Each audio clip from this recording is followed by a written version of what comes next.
Bonjour, bienvenue dans l'hémicycle de Strasbourg au Parlement européen. Le CETA était à l'honneur cette semaine. L'accord transatlantique avec le Canada a remporté un vote en plénière. Selon la Commission européenne, il permettrait de faire progresser de 25% le commerce de l'Union européenne avec le Canada, 12e partenaire commercial. Et plus qu'un simple accord de libre-échange, les 27 voient dans le CETA un modèle pour les traités commerciaux à venir.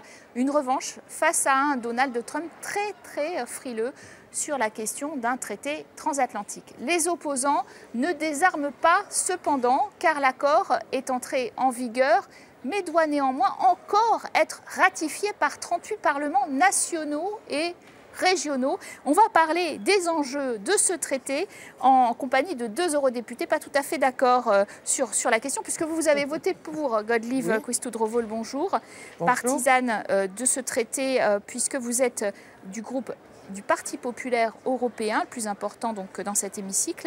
Vous nous venez d'Allemagne et en face de Belgique, cette fois-ci une socialiste belge qui n'a pas voté pour. Alors les socialistes étaient très partagés, on en parlera bien sûr. C'était un moment important que ce vote en plénière finalement pour vous, Madame Quisthoudt-Rowohl? Je crois que c'est le premier traité qui a été négocié sous le traité de Lisbonne. On avait déjà quelque chose avec la Corée du Sud, mais celui-là, il avait commencé avant le traité de Lisbonne. Ce traité nous donne d'autres pouvoirs en tant que Parlement européen, et pour ça, oui, c'était important. Vous n'en êtes pas tout à fait satisfaite, et d'ailleurs, vous avez donc fait sécession au sein d'un parti qui était très partagé. Alors oui, effectivement, on a raté l'opportunité ici au niveau de l'Europe d'avoir un traité du futur. Donc non pas un traité du passé, mais vraiment un traité qui englobe des perspectives qui sont par exemple des perspectives sur la question de l'environnement, sur la question des droits sociaux. Et donc parler d'un traité d'une nouvelle génération alors qu'on a finalement, je dirais, un programme qui est un programme de l'ancienne génération, à savoir simplement le libre-échange, la dérégulation, sans du tout parler des enjeux d'aujourd'hui et de demain, que sont les enjeux de l'environnement et des enjeux sociaux. Alors justement, pour savoir ce dont on parle, revenons sur ce traité qui va changer beaucoup de choses entre le Canada et l'Union européenne. Mercredi dernier, l'hémicycle a voté ce texte qui fait polémique en Europe. On regarde tout de suite les grands enjeux mis à jour lors de ce scrutin. Reportage. Allongés sur le sol, en combinaison blanche, un millier de manifestants qu'il faut enjamber pour accéder au Parlement européen, opposés au traité avec le Canada. À l'intérieur des débats houleux et un candidat écologiste à l'élection présidentielle française très critique.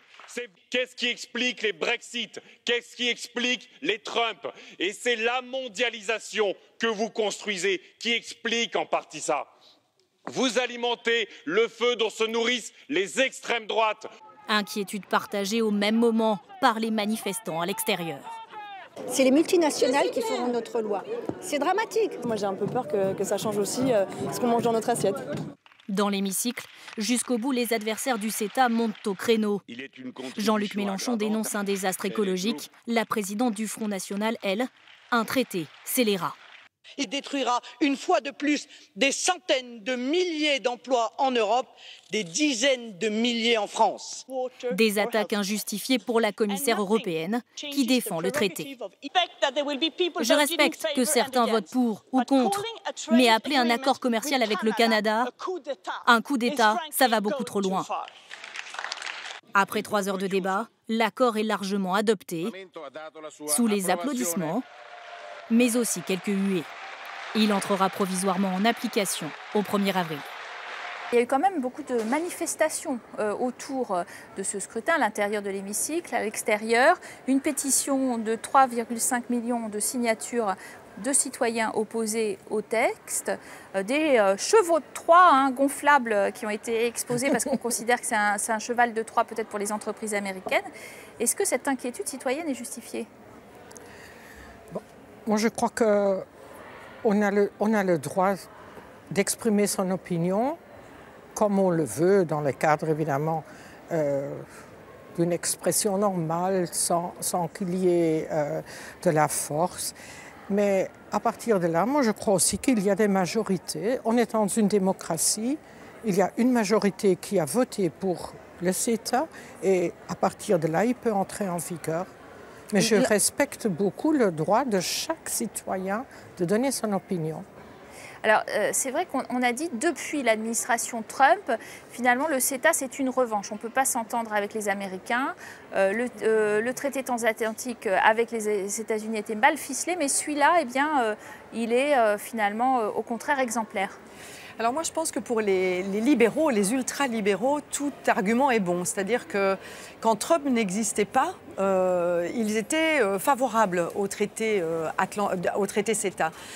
Aujourd'hui, Trump existe et ils utilisent, je dirais finalement, cette marionnette Trump pour faire peur et dire il faut faire le CETA. Donc moi, je pense que j'en ai un peu marre de ces caricatures, c'est-à-dire soit on est protectionniste et populiste comme Trump ou Marine Le Pen, soit on est libéral, ultra-libéral, et alors on est moderne et progressiste. Je pense que l'Europe mérite mieux. Il y a une alternative au populisme et à l'ultralibéralisme. Et l'alternative, c'est de pouvoir avoir, par exemple, dans le traité CETA, un chapitre développement durable qui respecte les droits environnementaux et les droits sociaux, mais qui soit contraignant avec un mécanisme de sanction. C'est quand même particulier que quand il s'agit des investissements, on a un mécanisme de cours et d'arbitrage privé pour garantir la protection des investissements. Par contre, quand il s'agit des droits sociaux et des droits environnementaux, on se dit il suffit qu'on en parle, mais il ne faut pas de mécanisme de sanction.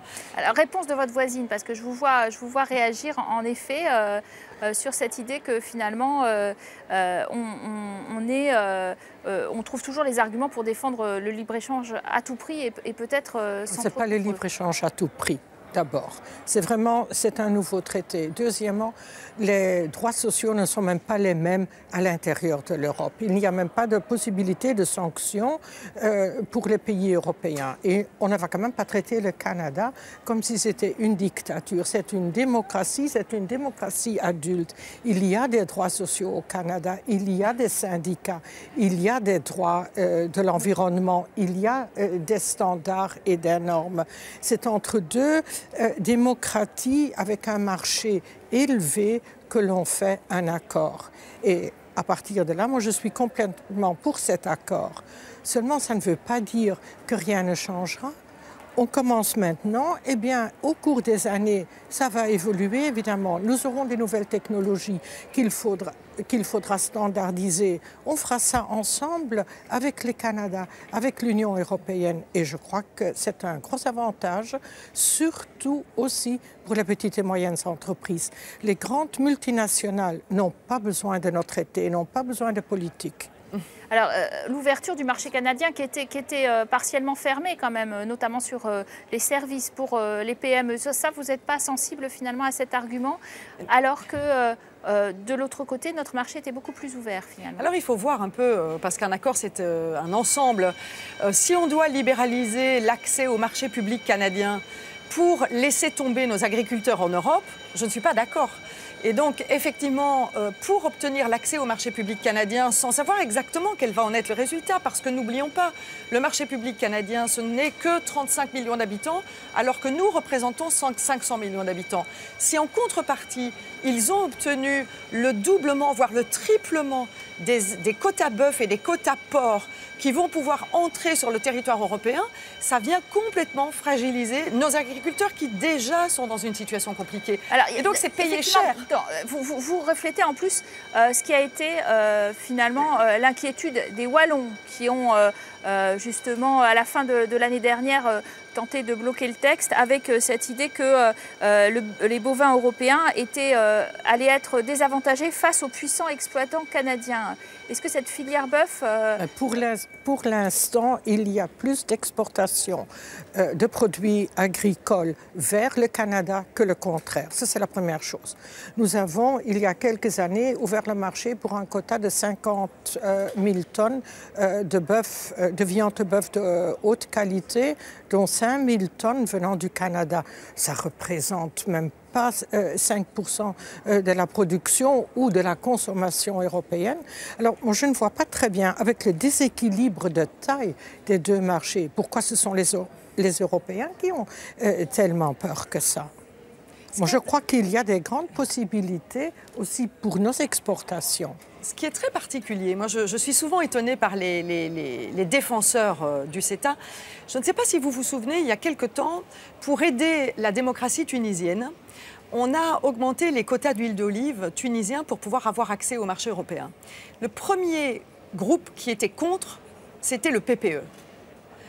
Et ça ne représentait que 1% de l'huile d'olive européenne. Et c'est notre voisin premier et ça concerne la démocratie tunisienne. Et je pense que c'est important si on parle de sécurité, si on parle de partenariat méditerranéen. Aujourd'hui, on dit mais non, les quotas bœuf, ça ne représente rien du tout. C'est faux. Aujourd'hui, le Canada a obtenu la possibilité d'avoir une filière rentable parce que les quotas qui lui étaient donnés par l'OMC ne lui donnaient pas la possibilité d'être rentable. Avec l'accord, aujourd'hui, ils vont avoir des filières rentables pour exporter. Ce n'est pas le principal point d'achoppement. C'est quand même les tribunaux d'arbitrage qui sont d'ailleurs exclus du champ d'application provisoire. Le texte s'applique, mais ne s'applique pas pour eux.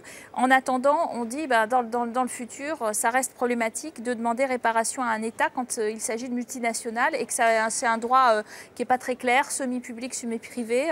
Ça a beaucoup bloqué dans l'opinion publique les bénéfices, l'imagination des bénéfices de ce CETA. Je crois que sur ce point-là, la protection des investisseurs, parce que c'est de ça qu'il s'agit, et les cours d'arbitrage, finalement, on est très mal informé. Le système de cours d'arbitrage existe. Il existe depuis à peu près 70 ans. Et ce système-là, on va l'améliorer. On va le mener, disons, au 3e millénaire. Moi, je trouve que c'est quand même, à mon avis, un peu drôle, parce qu'on est contre les cours d'arbitrage, dans ce cas ici, du traité. Et d'un autre côté, la semaine dernière, j'ai lu dans un magazine politique allemand qu'il fallait que, pour les consommateurs, qu'il fallait mieux qu'ils aillent vers l'arbitrage que d'aller vers les cours classiques parce que ce serait plus vite et ils auraient plus de protection de consommateurs. Mais alors il faut quand même voir un peu ce que l'on veut. Mais de toute façon, le système... C'est rédhibitoire pour vous Bien sûr. Alors, on n'arrête pas de dire que les Canadiens sont nos meilleurs amis, qu'ils ont les mêmes normes que nous, qu'ils ont les mêmes standards sociaux et donc il ne faut justement pas donner, je dirais, de poursuites possibles sur le non-respect des standards sociaux parce qu'ils sont les mêmes. Par contre, quand il s'agit des investisseurs, on trouve tout d'un coup que les Canadiens ne sont pas fiables parce que le système de protection des investissements et au Canada ou en Europe pour les Canadiens ne serait pas fiable. Moi, je pars du principe que les justices publiques européennes et les justices publiques canadiennes doivent pouvoir fonctionner pour protéger les investisseurs et qu'on n'a pas besoin d'arbitres privés pour pouvoir protéger davantage ces investisseurs. Il n'y a pas aujourd'hui de cas d'investisseurs canadiens qui est en difficulté aujourd'hui en Europe, ni de cas d'investisseurs européens en difficulté au Canada. Pourquoi doit-on créer ces cours? Simplement pour donner des avantages à des multinationales qui n'ont qu'une envie, c'est de poursuivre les États quand ils prennent des règles. Et donc c'est vraiment le mécanisme qui est le mécanisme vicieux dans le dispositif CETA. Alors Justin Trudeau, il est venu dans cet hémicycle aussi défendre les bénéfices de cet accord qui pour lui d'ailleurs est socialement avancé. Parce que c'est aussi son argument et assez révolutionnaire du point de vue des accords. Est-ce que effectivement il y a une telle différence? Pourquoi est-ce qu'on voit bien un contraste entre notre traitement de ce CETA et celle du TTIP, c'est-à-dire le traité transatlantique qui était mal engagé? Je crois qu'il y a de toute façon une différence de taille. L'économie américaine des États-Unis est beaucoup plus importante que l'économie canadienne. Ça, c'est la première chose. La deuxième chose, c'est que je crois que le Canada, du point de vue politique, est plus intéressé à cet accord commercial global avec nous que ne le sont les États-Unis. Et je crois aussi que le Canada nous est, du point de vue mentalité, quand même plus proche peut-être que les États-Unis. Alors, l'histoire n'est pas finie quand même, vous le reconnaissez toutes les deux. C'est-à-dire qu'en fait, il entre en application, oui, mais comme c'est un accord mixte, et ça a été justement l'une des demandes du Parlement européen, comme c'est un accord mixte, il doit encore passer à la ratification dans 38 parlements, à la fois nationaux ou régionaux, peut-être encore en Wallonie, la fameuse Wallonie. Sûr. Et alors, ça va bloquer? Plusieurs choses par rapport à ce que vous aviez dit sur Justin Trudeau. Cet accord, il a été signé sous son prédécesseur, c'est-à-dire M. Harper, qui était un conservateur. Faut-il le rappeler, parce que souvent on utilise Justin Trudeau comme étant la nouvelle génération politique, sympathique, ouverte, bien sûr, mais cet accord il a été négocié et signé par Harper. Et donc c'est un accord conservateur, pas un accord progressiste. 2, oui, il devrait être ratifié au niveau de tous les parlements nationaux, de tous les parlements régionaux. Et là, par exemple, les Wallons ont demandé 2 conditions. La première, c'est que la Cour de justice s'exprime sur la compatibilité du dispositif vis-à-vis des traités, et 2, que la Commission européenne change les cours d'arbitrage telles qu'elle les a prévues pour qu'elles soient calquées sur les modes publics de justice publique. Si ces 2 conditions ne sont pas remplies, la Wallonie a déjà exprimé le fait qu'elle ne voterait pas. Ça peut être bloqué au niveau d'un État encore aujourd'hui? Eh bien, pour le dire très franchement, en théorie, oui.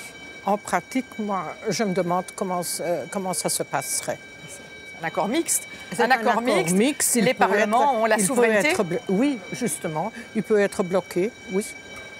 Alors donc, l'histoire continue. On aura l'occasion de reparler certainement ensemble de ce fameux CETA. Merci à vous d'avoir suivi ce programme. On reste en votre compagnie toujours à Strasbourg pour rejoindre Viviane Reding, une ancienne commissaire qui s'interroge beaucoup sur ce libre-échange, mais aussi sur d'autres questions relatives aux droits de l'homme. A tout de suite, juste après la pause.